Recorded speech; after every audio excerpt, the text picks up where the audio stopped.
Many programming languages have strings, and Python does too. Of course, it's no surprise. Strings are very useful to communicate between humans and computers. But they're also useful to communicate between computers.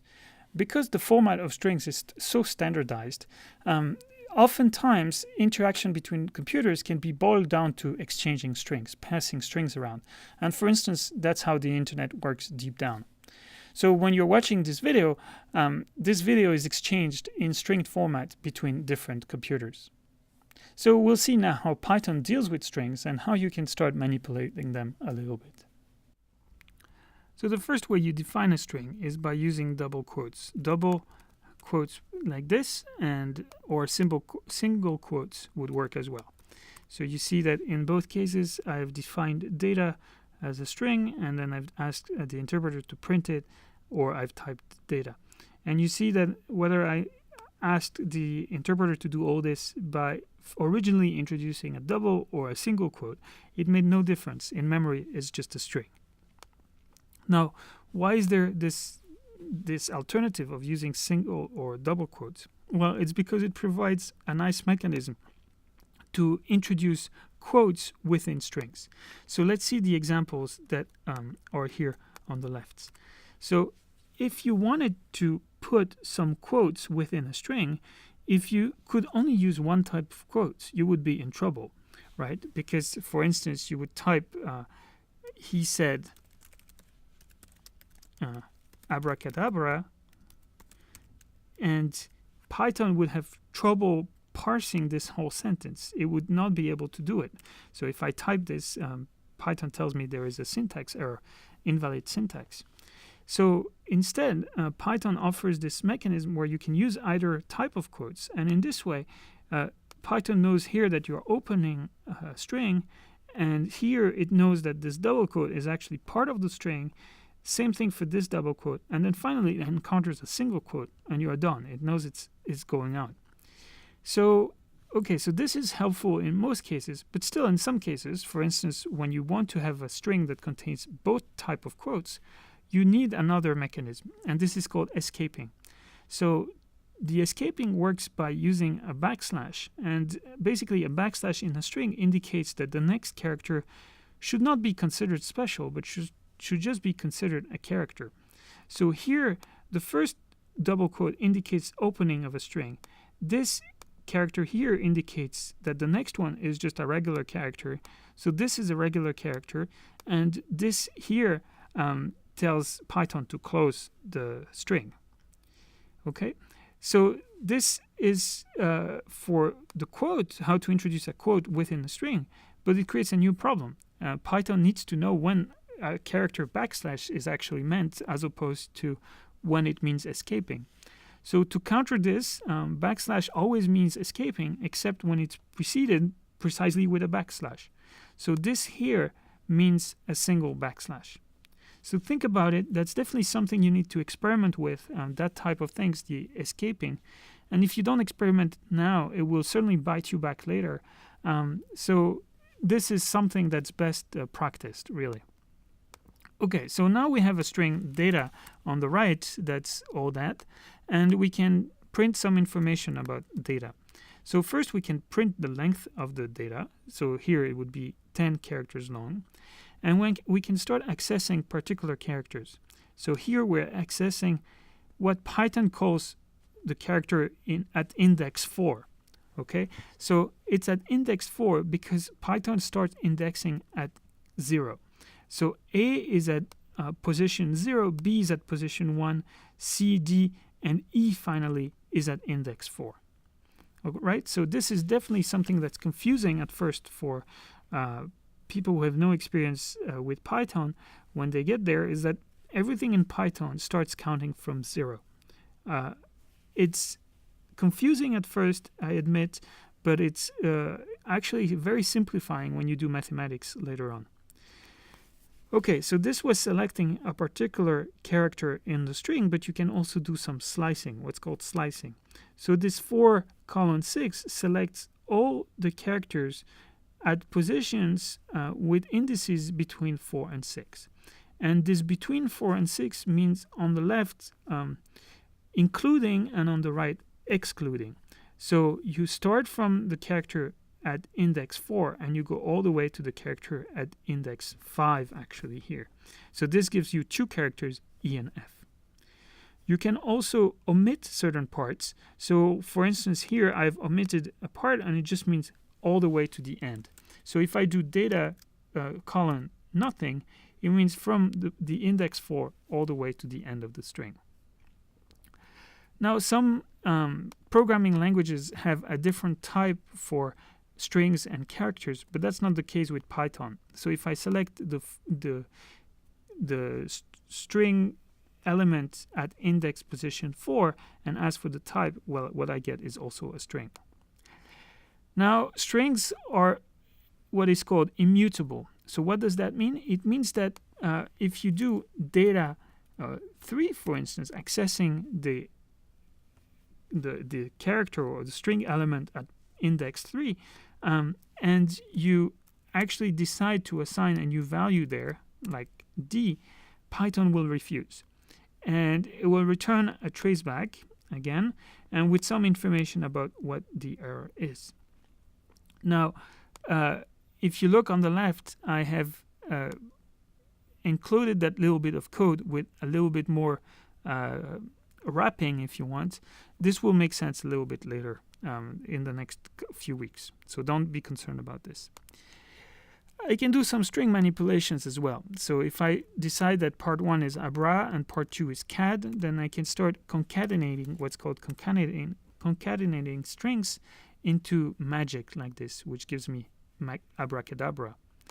There are many methods, so many functions you can call on strings that are helpful.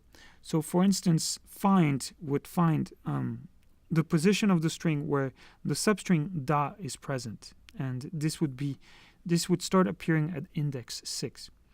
It would return -1 if the value is not found, and if you want to get some more consistent feedback, if you want, so you want to get something else than an integer when a value is not found, then you can use index, which behaves slightly differently. You can also change the font, so you can, or the font, the boldness if you want, so you can go to uppercase with upper or lower case with lower. You can also split strings. So for this, you have to use an anchor point to decide to split, and in this case, I would decide to split on the letter A. So what split will do is that it will start splitting magic every time there is an A.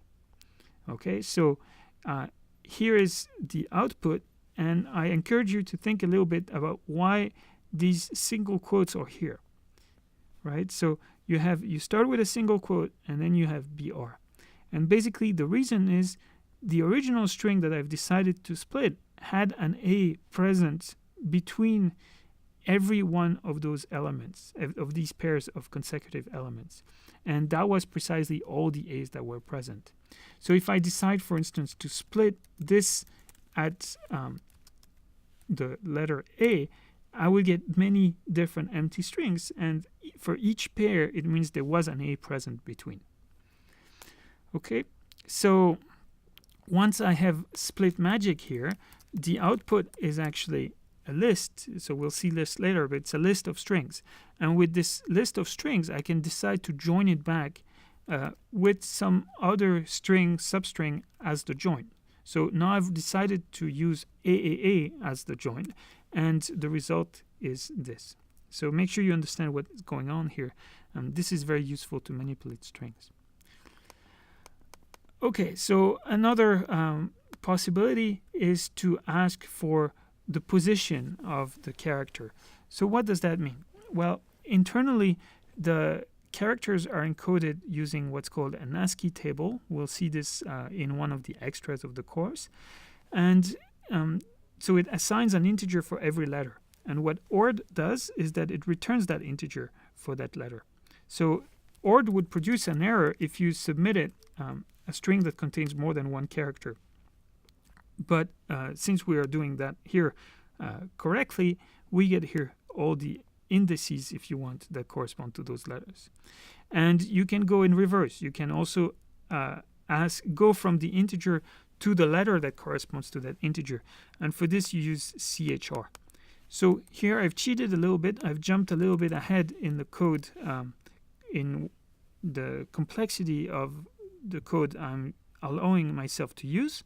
And I've asked Python to basically print all the characters with indices between 32 and 130 and 26.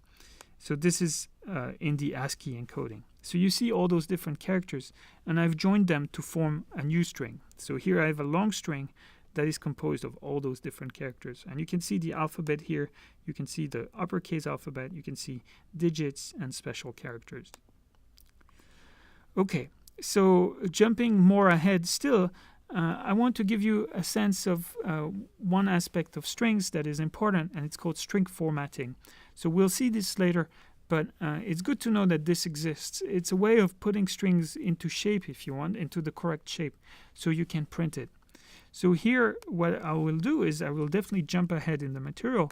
So I'm defining a chord to be a dictionary with some data about latitude and longitude, and then I'm putting in a string with a very constrained format here on the left. So it includes those curly braces, and then I call format on this with the information contained in chord, that dictionaries. And what Python does is that it does some templating, if you want, on this original string. It will replace some parts with the information it has coming from chord. So it will replace latitude by this information, longitude by this information, and to print finally that part. So similarly, you can do templating where you use position instead of keywords, and you can make the position explicit or not. So maybe the second example here is easier to understand. So I use position here to just say, use the data that I input at index 0 and the data that I input at index 1, and then again the data that I input at index 0. And this is the data I input at index 0, this is the data I input at index 1. And I end up with abracadabra. Similarly here, you can do positional indexing, but implicitly. So you don't need to number these things here if the numbering is just sequential, 0, 1, 2. In this case, you can just leave the bracket empty. So this is some basic templating that is useful sometimes. And here's more advanced templating where you determine the position. So say you want to print a bunch of text and you want it to be left or right or center aligned, just like you would do in Word, then you can use this templating format here to align on the left, to align on the right, or to align in the center. And the 50 here means that you're keeping 50 characters in total. So you don't see it here, but in this part, there's a lot of blank characters afterwards. But here you see it because you're aligning on the right. You see that this starts with a lot of blank characters. And finally, this assigns in the center.